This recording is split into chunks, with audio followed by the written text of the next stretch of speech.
Hey everyone, and welcome back to Digging Deeper.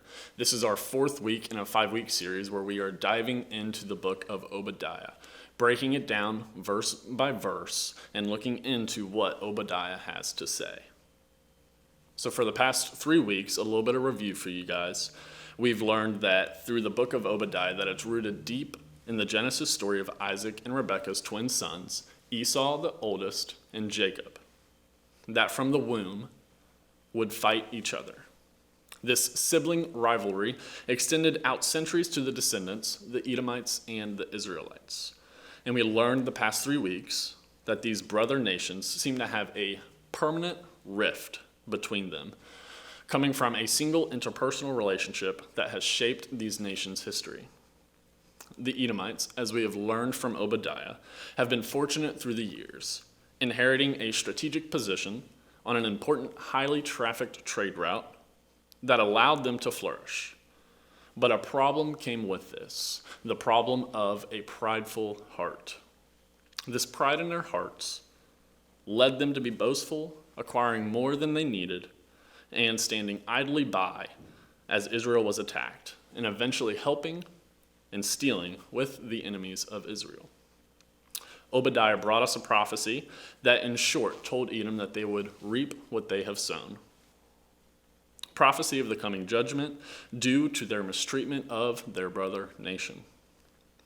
Last week, we learned of specific historical events that told of Edom's involvement in an attack on Israel. But this week, Obadiah's prophetic words take on a new audience. In the idea that Edom is just one example of God's divine judgment on nations that rebel against God. So our reading today starts in verse 15, which is this hinge point between the first half of Obadiah and the second half of Obadiah. So reading in verse 15. For the day of the Lord upon all the nations is near. As you have done, it shall be done to you. Your reprisal shall return upon your own head. For the day of the Lord upon all the nations is near. Not only is the godless nation of Edom facing judgment, but all other godless nations will face the same judgment. That day is near. As you have done, it shall be done to you. One reaps what one sows. This simple justice of deserving no more or no less, a principle true to us as well. And in your reprisal, which reprisal is an act of retaliation, shall return upon your own head. So those dealings will be returned or will fall back on one's own head. In verse 16. For as you drank on my holy mountain, so shall all the nations drink continually. Yes, they shall drink and swallow, and they shall be as though they had never been. For as you drank on my holy mountain. So referring to Edom, taking from the Israelites, God's chosen people, and aiding in their downfalls. So shall all the nations drink continually, as all the other nations have done. And drinking continually is almost like this gloating fashion. Yes, they shall drink and swallow. So those other nations will drink and gloat, swallowing and being unaware of a coming destruction. And they shall be as though they had never been. A powerful statement of prophecy, not only of Edom's destruction, but that which eventually comes from the Romans, but also all the nations that reject God will face the same complete destruction. Moving on to verse 17. But on Mount Zion there shall be deliverance, and there will be holiness. The house of Jacob shall possess their possessions. But on Mount Zion in Jerusalem is a metaphor for Israel, the Israelite people. There shall be deliverance. There will be a refuge, God's saving grace. And there will be holiness, and holiness, which is just what set apart the people of Israel. The house of Jacob shall possess their possessions. The Israelites will reclaim what is theirs. And instead of being scattered, they will take back their promised land, and Israel will be saved. Verse 18.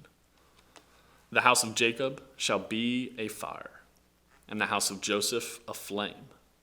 But the house of Esau shall be stubble. They shall kindle them and devour them. And no survivor shall remain of the house of Esau, for the Lord has spoken.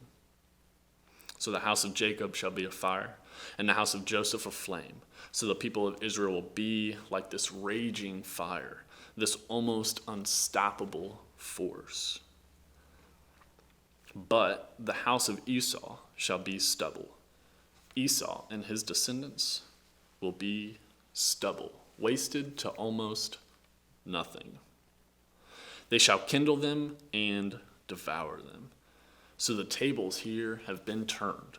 From before, when Edom was taking advantage of Israel, now we see that the Esau will be a kindle and they will be devoured. The descendants of Jacob and Joseph will set fire, devouring them.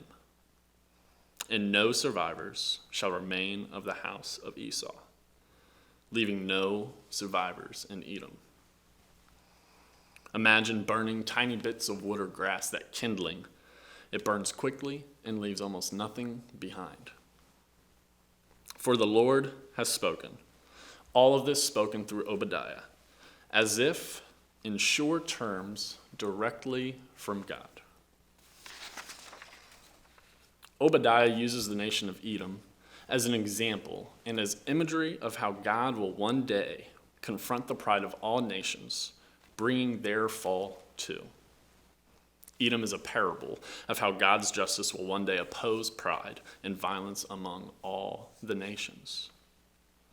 But God's judgment is never his final word. In verses 17 and 18, it starts the conclusion of this book in a way that Obadiah puts it as deliverance. Deliverance for God's kingdom, for the new Jerusalem. So that's where we will be stopping today. Next week will be our last week. We'll finish out studying and looking at Obadiah. And there's only a few verses left, so I want to focus on those. But then my hope is to wrap everything up by highlighting some key takeaways from this book. So thank you for watching, and we'll see you next time.